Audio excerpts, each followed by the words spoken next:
This meeting is being recorded. Sorry, that's all right. Go ahead.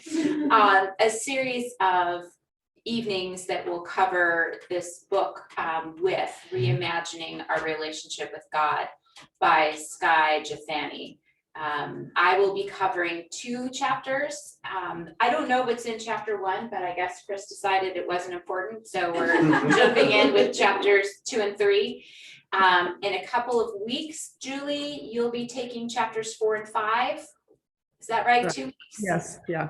And then after that, Chris will be concluding it. So it's a bit of a cliffhanger because I'm going to be talking about 2 ways that you don't want to be in relationship with God. Julie's going to cover 2 more ways that you don't want to be in relationship with God. So you're really going to want to come for that last one so that we can find out what we should be doing. So I'm going to jump in. This presentation is primarily a lot of quotes from the book that I pulled out in terms of how he builds his argument for these different sort of outlooks and approaches of looking at our relationships with God. And then we'll have some time interspersed in that for some questions and some discussion. So the first chapter, the second chapter, the first one that I'm covering tonight, is chapter 2, and it talks about having a life under God. So it's a framework primarily based on I would call it bargaining with God, and the idea that religion originally was this primary calling to live under divine rules in order to avoid calamity. Anthropologists and religious scholars would see this sort of as a simple superstition as the basis for all human religion, and that this idea of appeasing deities is what religions do, and we've just become more and more elaborate and sophisticated in our approach as our society has become more complex. For the ancients, the universe was not governed by laws, but by wills and the wills of God. Head nods, anything, we're good. It's sociological. But again, and I think what comes to mind is, Greek mythology in terms of these capricious gods, that they had goodwill towards mortals, but only if the things were done correctly. They required sacrifice, rituals, human obedience, and there were elaborate systems of superstition and ritual constructed to make us believe that we're more than victims of chance. So in this scenario, religion is a way of understanding and controlling otherwise unpredictable world. And with the idea that if you have some control, you're less afraid of what is going to be happening. Am I going to have a good harvest? Well, I've made my sacrifices. I've, done the right rituals, so my crops will be protected. And I think that that's still sometimes, even though he talks a lot here about the ancients, that's still something that we practice today as well. Not we, but it's not a far stretch to imagine that is how things get constructed in religious scenarios. So now we've gone through the multi-deities of like Roman and Greek, and now we've progressed to monotheism. So we've got one God in Judaism, Christianity, and Islam. And so now it's still seeking to win favor with and control God by combining rituals and morality. And if we live according to God's righteous expectations, he will bless us and answer our prayers. And so it becomes this potent mix of pagan superstition and biblical morality. And each of these chapters and sort of frameworks, he provides these illustrations. So this is his illustration of what life under God is like. Very sad stick figure being crushed by the triangle of God there.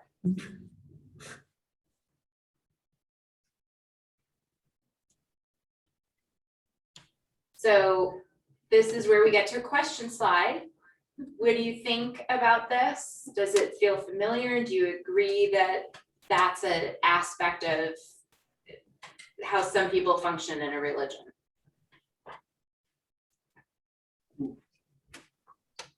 Absolutely. Heads nodding? Yeah. I'm trying to remember how else they do it. Yeah, I find, especially with when I'm with the client and someone who we don't know each other that well yet, and they come and they present their problem, and it's usually like, I don't know what I did to deserve this, you know, and there's always this connection in the sense of like, bad things happen because one deserves for a bad thing to happen. And if I've done everything right, then why is this happening to me? I can't really identify what my big problem was, what I did wrong, so wrongly that I deserve this to be happening. And so that's kind of the theme that's it for most people, whether they're religious or not, that's still, you know, both in and out. They're both, most people have that kind of framework. Cause and effect. Yeah, and sort of that bargaining with God, you know. I remember distinctively one of my first encounters with God. I dropped my keys on the way into the house when I was maybe 10. And like, oh my gosh, God, please, please, please, please, please, please, please, please, I'm gonna turn around, and if the keys appear in the snow, I will do X, Y, and Z. I don't know what X, Y, and Z was, but the keys were there in the snow.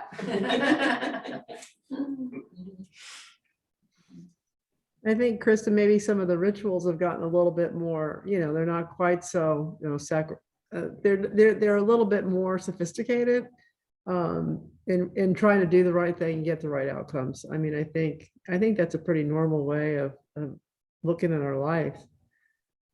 Just thinking if we do the right rituals, it's go to church, if it's reach out to people, help people, you know, sacrifice, pray regularly, read our Bible. I mean, I think we expect that we'll have good outcomes. You know, they may be the rituals and sacrifices may be a little bit more sophisticated, but I think we, you know, still kind of border on thinking like this. It's hard to get away from. Do you see any limitations or problems that can happen with this approach that might be coming up as consequences? I think, no, I'm sorry. I was just, pardon me for jumping in. I might suggest that a consequence could be that you might think that bad deeds are okay just as well. And so perhaps it would limit your choices. I think it will, and another effect of that is if you do make bad choices, then you start going down, spiraling down, because you don't, you know, you've got this ritual produces good outcomes, bad actions produce bad outcomes, and you know, so you're kind of caught in that way of looking at things, and it's really hard to change when you fail. And Julie, I think to build on that, one downside is that we may be trapped within the limitations of our own imaginations about what God is capable of. And as we negotiate with our Maker, we forget that, you know, the possibilities are far beyond anything we could ever dream. Yet we negotiate for those things that we assume are possible.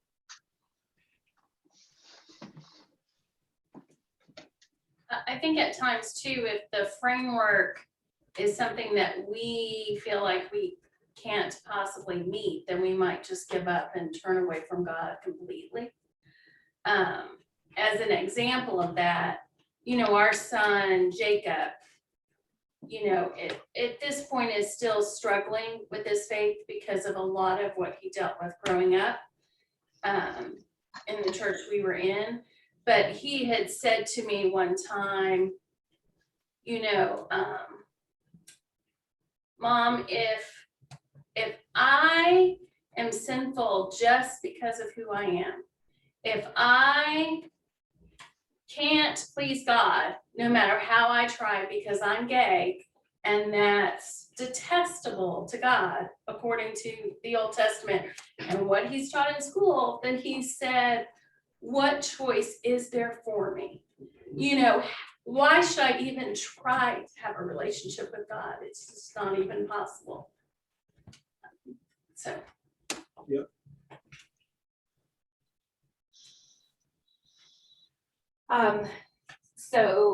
The author goes on and says that one of the greatest problems with this approach is that it reaffirms the rebellion that took place in the Garden of Eden, that Adam and Eve were not content ruling with God, but instead wanted to be like God and assume a position of control. And I think that even though it's called life under God, and the stick figure was crushed in the other one, I think that this illustration does such a good job of what we've all been talking about in terms of that bargaining and trying to figure it out, that it's the puppet master. If we can get the rules, the rituals, and the morality arranged correctly, that's arranging God correctly, which will then have the outcome down in the world that we want. So it's the irony is that we're seeking to exert control over God through strict adherence to rituals and absolute obedience to moral codes. And through our obedience, we put God in our debt and expect him to do our bidding in exchange for our worship and righteous behavior. And I think when you see it starkly written like that, it is, you know, yeah, it's like, well, I've done this, so now God, you're in my debt. You owe me this. Mm-hmm. And when you say that, you're like, ooh, that's that. When you put it like that, okay, it sounds like it's really bad. And so again, we talk about the idea of using religion as a way of incurring divine favor, controlling what sometimes feels like a very uncontrollable world and an uncontrollable life. And that this is not really establishing a relationship with our Creator. It's an attempt to overthrow his rightful place. And it's interesting, some of the things that we had said in the discussion, that Jethani sees this as being especially damaging for adolescents raised within Christian communities, where this life under God approach is taught, and the expectation that if you, or you know, the framework that if you do these good things, God will provide these good things. And we all know that that math rarely works out. So what happens to your faith when you've done all the right things and the bad things happen anyway, and you just wash your hands of the whole thing?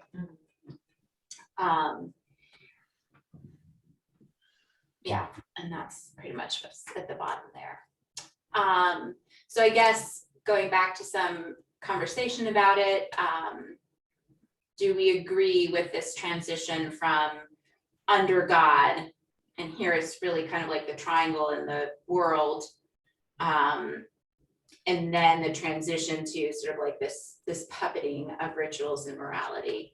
And also, do we think that this is only dangerous for adolescents? You know, are there other age groups, other people for whom that becomes dangerous?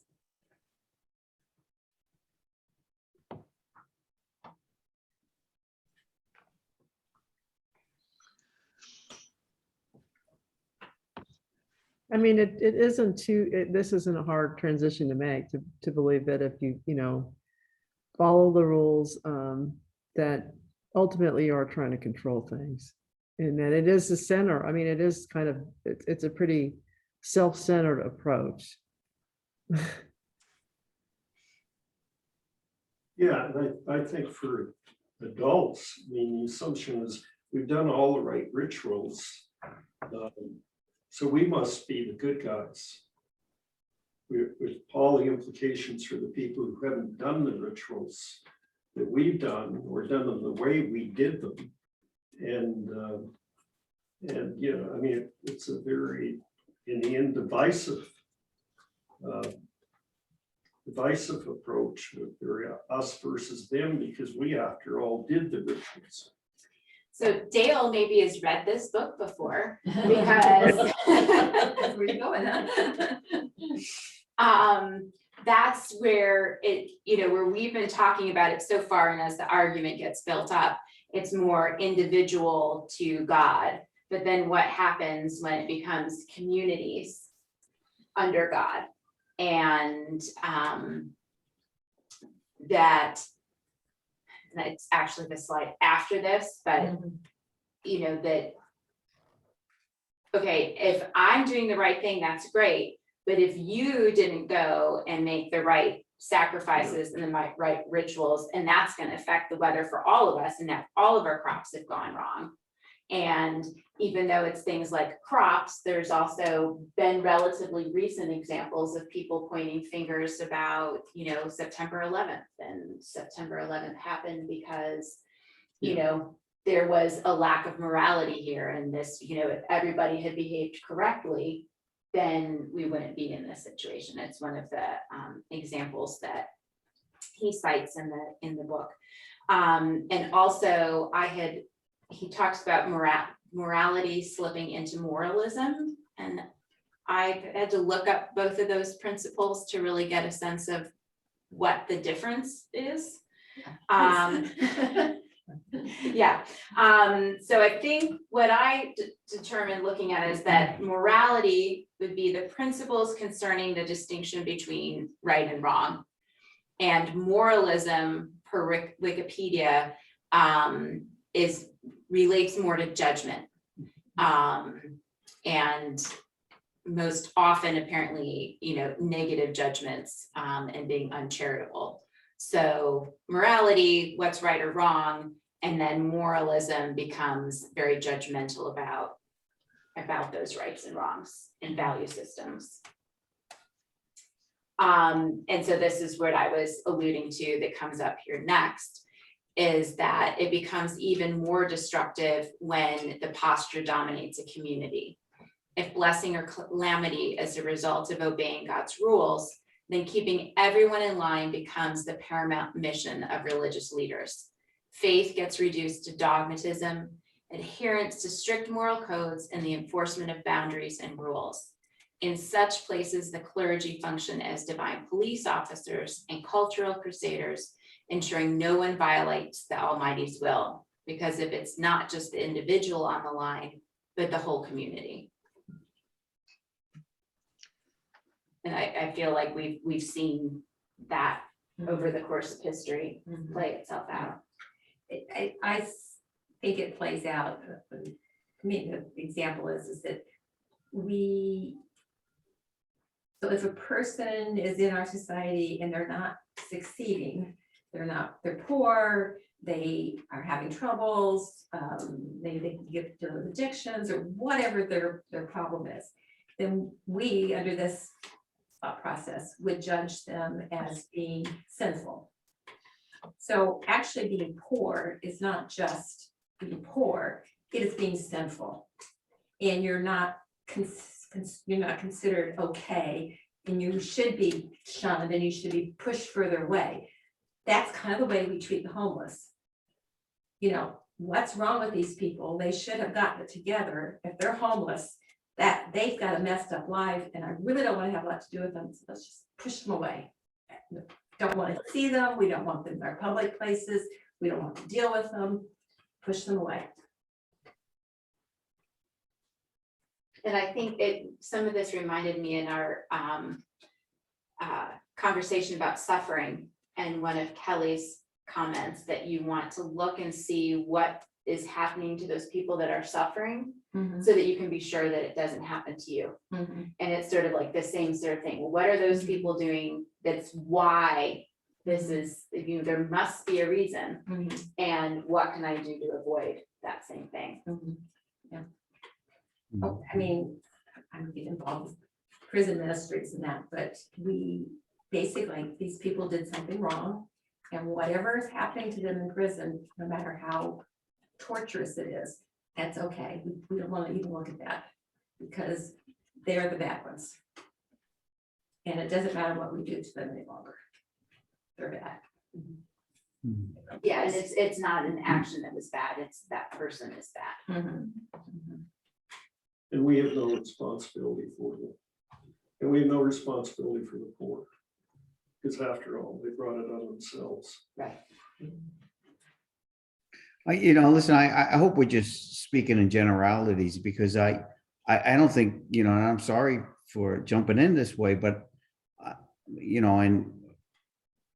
I've never thought that. I've never thought that. I'm good. surprised anyone has ever thought that. That's why we like you, Art.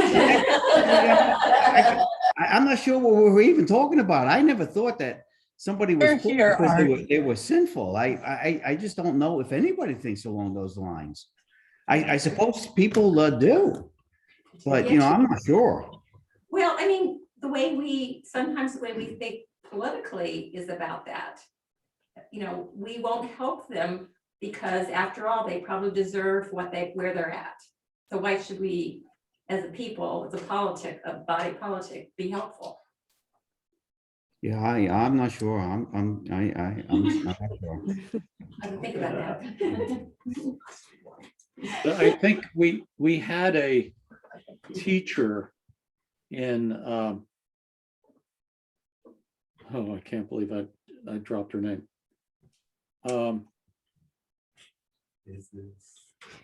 Our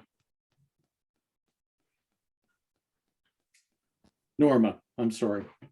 You guys should be praying for me. But Norma showed us what it's like to have sort of the opposite of this relationship with God. Norma had, life dealt her a really bad hand, but she never once complained about it. And if you recall her prayers, it was always God's will be done. And they were always cloaked in gratitude and an appreciation for the blessings that had come Norma's way, even though it would be hard for many of us to figure out what those blessings really were. So I know that we're going to study different chapters of this book and we're going to see different perspectives, but Norma gives me hope that even in our world or our organized religion world, there's a way to a productive relationship with God. I think from the community perspective, it puts a lot of pressure on, really judging people, making sure that everyone's doing the right thing, or else the community suffers. And, to imagine that kind of pressure on a community.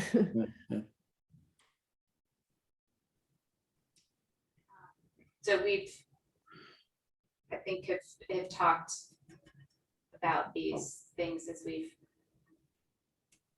discussed things here. So it's interesting, Julie, you say, like, what would that culture be like? And that was a lot of what Jesus entered into in the Jewish community 2,000 years ago. The belief about God followed a simple formula. God blessed the righteous and cursed the unrighteous. Obey his commandments, it was taught, and one could avoid disease, accumulate wealth, and find favor with God and men. The equation worked just as well in reverse. Those with material blessings were seen as righteous, and those who suffered did so because they were sinners. And I think, Debbie, that echoes what you were just saying. And the reverse is true too, in terms of like the wealthy. If you're wealthy, people like you, people want to get to know you, they want to spend time with you, you're popular. Wealth makes you popular. And considered virtuous. I was gonna say, well, you must have done something right. So.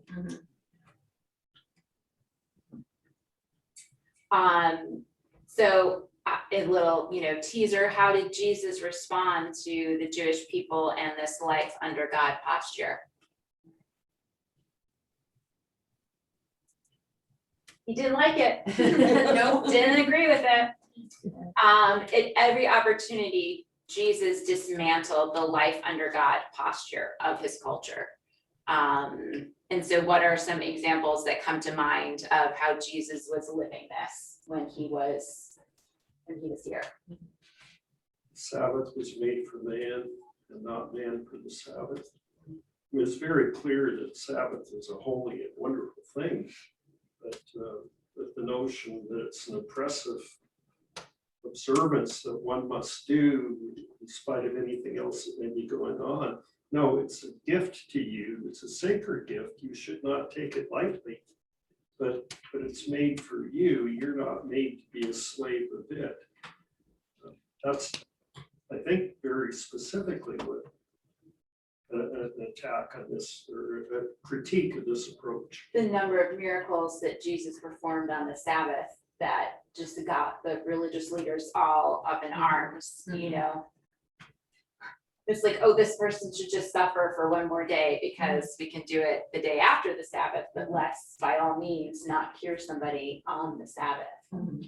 I think about him dining with, tax collectors, prostitutes, he went to those marginalized groups. There's one of the stories in John, he gets in a dialogue about healing a blind man. And there's a conversation about who sinned here. Right. So there's that obviously built-in assumption is that if this person is blind and is in need of healing, well, somebody sinned, so there's. Was it his parents? Was it him? Yeah, Who right. did it? Exactly. Somebody. Yeah, somebody had to be responsible for this. And I mean, and Jesus really does kind of knock that down.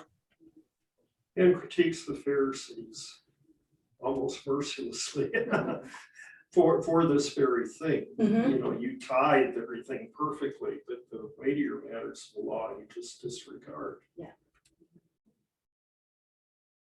Again, Dale, you've read the book. I've read the book.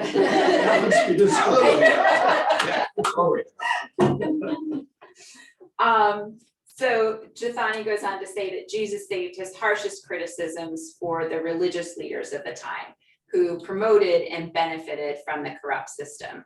And he laid 2 charges against them. The idea of these heavy burdens that contrasted with Jesus and his lighter yoke, where he says in Matthew, "Come to me, all who labor and are heavily burdened, and I will give you rest. Take my yoke upon you and learn from me, for I am gentle and lowly in heart, and you will find rest for your souls. For my yoke is easy and my burden is light." And then also the hypocrisy, that it's the life under God posture is fixed on behaviors. And what it does not do is look into a person's heart. So although one's behaviors might conform to expectations, inside you may still be consumed by hatred, greed, pride, lust, and deceit. Just because you've burned the right sacrifice, just because you've shown up at church, just because you've put an offering in the plate is not, those are just behaviors. It just says nothing about what's on the inside.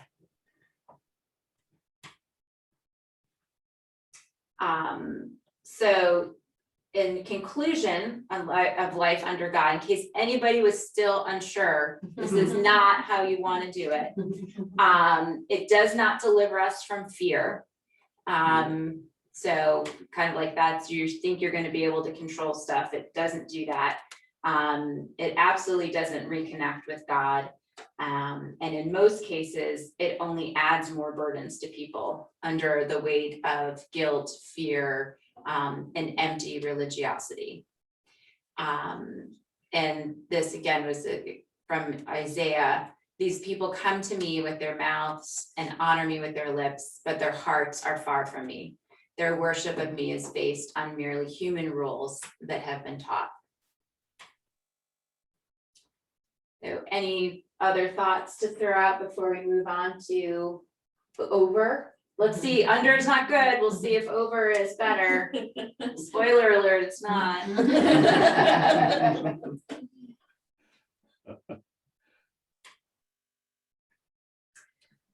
Okay, so chapter 3, life over God. And this I feel like, and I did, Julie, read 4 and 5, and I can't remember all of the prepositions, but I think life under God works with what was laid out. Life over God seems like he was maybe just trying to find a preposition that worked. So if you're having trouble with the over part, I'll say from the beginning, this is just another way that it's not good, whether over connects with you or not. It's really the idea of living with God to the side, I would say, rather than over.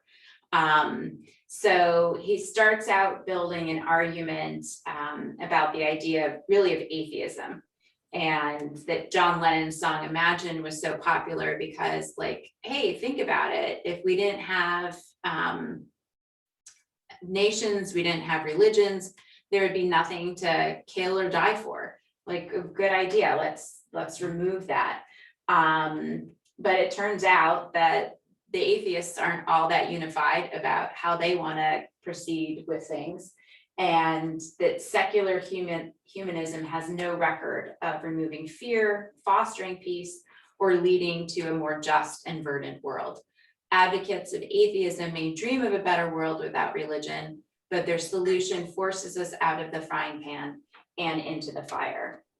And he says he's not going to get into a discussion about atheism, but that his concern is with those who claim Christian faith and even participate in a local church, but actually have the same life over God posture as atheists. These Christians practice a faith that has little room or need for God. So now our stick figure is standing on top of the triangle. So in contrast to life under God, in which the divine will rules the universe, life over God is influenced by the scientific revolution and Enlightenment thinking, and that the universe is not sustained by capricious deities, but predictable and rational principles. So science sort of becomes the center of worship rather than a creator God. Fear still drives us to seek control, but this control is now achieved through science rather than superstition. And this is where I feel like, sort of the idea of it to the side. Post-Enlightenment cultures have pushed God out of the space he once occupied. Faith and religion have become marginalized and reserved for those few aspects of human existence that science cannot yet explain and control. For some, this new understanding of the universe has done more than marginalize God, it has eliminated him altogether. And again, this atheist idea, it's not that most Americans say that they're atheists, but that they believe in this creator and this God, but not somebody who's actively involved in the world anymore. And I have not heard this before, but he talks about a watchmaker analogy, that God constructed the cosmos and put all of the required cogs and springs or natural laws into place and wound it up before stepping away. And now the universe runs automatically without requiring his direct involvement.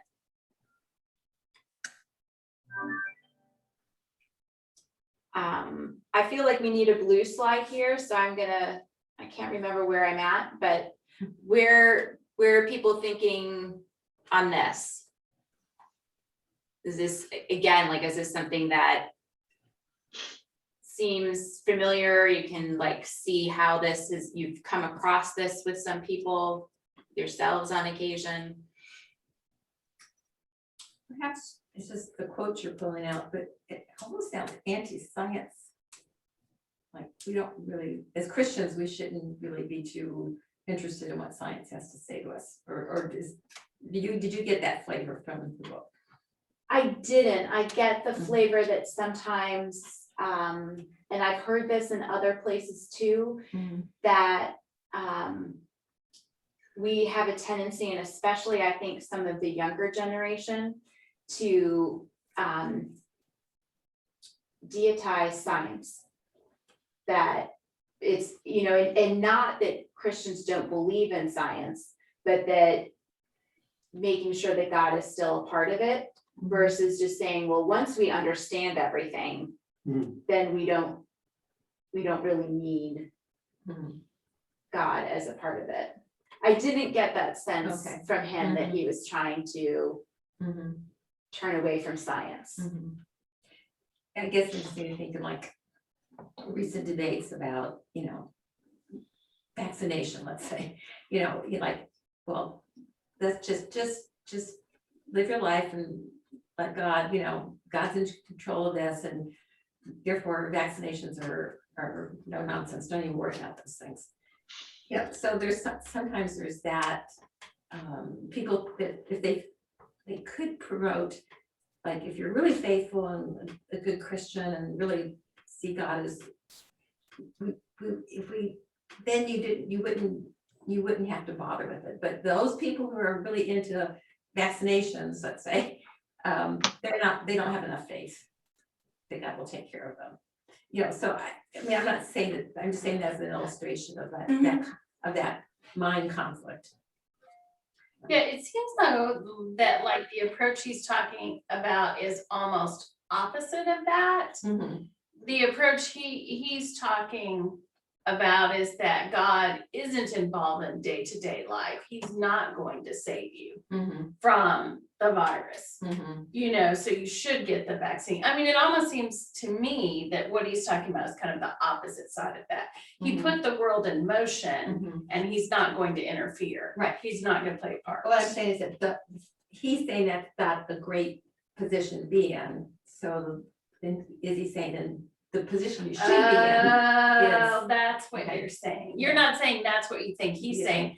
You're saying the problem with that is if you turn opposite, well, then do you have the view, well, then you should just believe God's gonna rescue you off the roof of a building when it's flooded, even though he sent a helicopter and a boat. You know, God's gonna take care of me. Yeah. Okay, I get it. Yeah. So this is wondering how it feels when he talks about it, that you don't get that feeling. I didn't, but I don't know where it goes. Exactly. Well, it sounded like earlier you were saying almost setting these two views up as extremes and kind of like a pendulum almost. And so like you're saying, if you swing to the opposite extreme again, you could wind up in anti-science. But I think you can distance yourself from this life over God mindset without going full on anti-science. God is, you know, God will take care of me. That you can kind of find the nuance in the middle ground. I was just going to add a comment, and Dale, you can probably speak to this more eloquently than I can, but what I refer to clockmaker theology has been around for a very long time. And from what I can remember, it was a very popular personal piety of many of the founding people in the creation of this nation. You know, that God kind of created the world and set it in motion. And it's deism is another, I think more of the founders were characterized as deists, but it's kind of the same notion of not a God who continues to be active in creation, but a God who created and then withdrew. And then it's all up to humankind. Yes. So looking at these illustrations again, so now instead of using those laws or those rituals and behaviors to control God, God has set up these laws and principles. And if you know what the laws and principles are, you can control the world, and God is set off to the side, you know, as a middleman, and is no longer directly involved in our day-to-day lives or our lives, period. But good, I was getting close to a blue slide. I knew we needed one. And then, you know, again, sort of like building up the argument and how he's constructing this framework. If God is viewed as the watchmaker, then the Bible becomes the owner's manual for the watch. And when the Bible is primarily seen as a depository of divine principles for life, it fundamentally changes the way we engage God and his word. Rather than a vehicle for knowing God and fostering our community with him, we search the scriptures for applicable principles that we may employ to control our world and life. This is not Christianity. This is Christian deism. In other words, we actually replace a relationship with God with a relationship with the Bible. If one has the repair manual, why bother with the expense of the mechanic? So I thought that was an interesting way to take it to the next step. And I do feel like some people, you know, approach the Bible as, you know, the manual for life. And they're not reading it in terms of a relationship or discovering God's character. It's more just like, oh, let me go to Proverbs and I can get all kinds of pithy little phrases that will tell me what I should do. And Jesus, not surprisingly, wasn't a fan of this one either. And talked to the religious leaders of the time who had parsed every instruction the Bible contained, but their mastery of scriptures had not resulted in actually knowing God or recognizing him when he stood right in front of them. This approach reduces faith to principles, divine laws, applicable instructions, not actually a relationship with God. Instead, being a Christian simply means you've exchanged a worldly set of life principles for a new set taken from the Bible. And then he may be praised, thanked, and worshiped for giving us his wise precepts for life. But as with the absent watchmaker, God's present participation is altogether optional. And I think maybe, Debbie, this is where it's sort of like, well, what's he saying? It's like, okay, well, he's saying that people are taking the Bible and disregarding Relationship with God. relationship with God. Sure.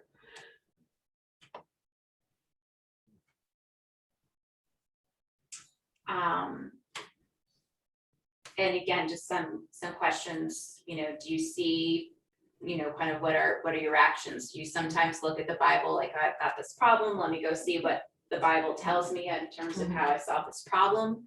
And is it something with the life under God approach too, where I was saying that, you know, when I was 10, I lost the keys and it was about bargaining. Are there things that as we have, as individuals, gone through our spiritual journeys, like, ooh, yeah, I kind of remember that I used to do that. And now, you know, as I've matured in my faith, I'm at a different point. I would say my experiences within the churches of Christ, like this church doesn't represent what the churches of Christ were 30 years ago. You know, that was them in terms of having a relationship with the Bible was really more important than having a relationship with God or Jesus. At least that was my experience of the church, and I think that would be pretty consistent. Jane, you agree? So she's. Oh, yeah, very much. Yeah. So, so it's not as my personally moving away from that, but I think I think churches have largely moved away from that as well. Maybe the only place where I would disagree is 30 years ago. I think it's been more recent than that.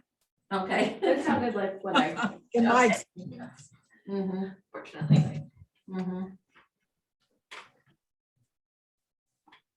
Yeah, I mean, I would say I think we have a tradition of really wanting to know the Bible and to, and so, you know, listen, I don't think it's that foreign, you know, even to me, to feel like I want to have a relationship with the Bible, you know, because we just see it as holy and God's word. And, but when when you evaluate it by looking down, you know, you're kind of, over the word, I think just as you know, you're describing here. But it doesn't feel super foreign to me to have that kind of relationship with the Bible. You know, it's taken some unlearning, but I feel like our tradition of wanting to understand the Bible is a good one. But you're right, it's gotten kind of distorted. I think when we step away from why we want to understand the Bible, like I want to understand the Bible so I understand God better, is a different question than I want to understand the Bible so that I get it right. Yeah, I know I nitpick, but I gave up understanding the Bible a long, long time ago. It is a source of joy, of wonder, of mystery, of awe. And I like to read it, but I don't know really, for me, that it's ever going to be productive again to try to spend a lot of time understanding it. I think some of the stories point us to some, just amazing things. But the whole concept of understanding the Bible to me still kind of feels like using the Bible as a substitute for the mystery of who God is and how God is in the world. Both of these approaches are about control. Yeah. And neither of these approaches know what to do with mystery. Neither of these approaches know what to do with awe.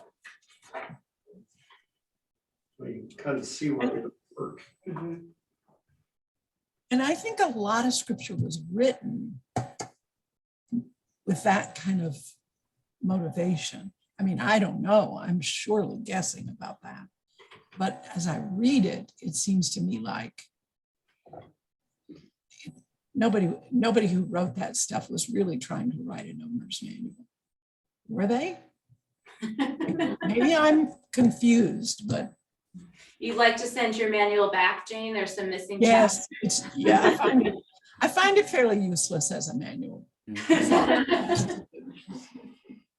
can always go to YouTube, Jane. I find myself on YouTube looking for things like how to darn socks. Yeah. And I think too many people go to the Bible to try to figure out, not specifically how to darn socks, but how to have a happy marriage or that kind of stuff. And there's not much in there that's going to help you with that, I don't think. Anyway, I'll stop. What do I know anyway? It seems to me that, that the thought that we're under or over God, I appreciate both those arguments, but maybe life is easier for us when we realize that we're actually part of the body of Christ. Yes. Okay, and the Bible can help us do a better job of fulfilling our role as a member of the body of Christ, and to make that a healthy relationship. The preposition I'm waiting for is in. I don't know if it's coming or not, but if when it's in, I'll be much more. It's going to be with, right? Because that's what the book's called. Okay, then. So It's not the same as in, I don't think. All the details. Julie's chapters are going to cover life from God and life for God. So Jane, if you want one life in God, you're going to have to write it yourself. Well, that could be my task for the next decade. I'll get to the thought. So I want to be mindful of our time. We're coming up on 8 o'clock. But a lot of this is, just kind of reinforcing a lot of the things that we've, he's discussed in the book, that we've talked about as well. That this is about controlling outcomes, and where does that leave God? And if we're trying to control the outcomes, it's not leaving space for mystery and for awe. Another shortcoming is that it doesn't remove the burden of our fear. I did think this was interesting, thinking about it from this perspective, that it saddles us with a degree of responsibility we were never intended to carry. The need to control every variable, every minutia, and ensure we're following the prescribed principles makes fear even more potent. And, sort of that idea that, God wants to take care of us, and that the idea that we weren't left to do it all on our own, either as individuals separate from him, as a community separate from him, that, judging how people should be punished for, well, that person did it wrong and I hope they get this sort of, like, it's not our job. We used to say at work all the time, know your role. Like, that's not our role. God didn't intend for us to be responsible for that. And sort of thinking about, oh yeah, I guess, in both, I would say the over and the under, we're trying to take on a responsibility and a level of control that we're not meant to have, not just from a, oh, you shouldn't, but like, you don't have to. It's not, I know. And this too, it causes us to gauge success based on effective outcomes rather than faithfulness to God's calling. And that in many places, we simply assume that God values effectiveness as much as we do. We conclude that the most effective principle is automatically the one God would have us employ. We once again remove the need for prayer, spiritual discernment, or God's active participation in the process in favor of a utilitarian ethic. And I think that was really sort of like, oh, I think probably I do think, oh, well, we need to be effective, we need to be productive, we need to do, these human things. God probably doesn't care. That's not a priority on his list. What's the most effective way to get from A to B? What's the most efficient? He's not optimizing efficiencies in the factory. It's not. But I think it has become, whether it's, a Western or American Puritan, like, let's not waste time, let's get it done and get it done right the first time. It's not how God operates. So again, life over God, not how we want to be doing it. It exchanges a relationship with God for principles. It doesn't alleviate any fears. And even when things go as planned, they may leave us far outside the boundaries of what God had intended. So happy to talk more about this. It's the end of our prepared slides. Like I said, Julie's going to cover the next two, life from God and life for God. And this thrilling conclusion is life with God. That will be coming up in 3 weeks. Okay. Well, good job, Kristen. Thank you. Thank you. Yeah, thanks. Great job, thank you. I thought this was easier than the last one, but then when I started putting all these slides together, I was like, I don't know that any of these are the easy ones. Thank you, Kristen. Thank you. Thank you. Thanks, you Have a guys. good evening, everyone. Good to see y'all. Good night. Night, guys. But I like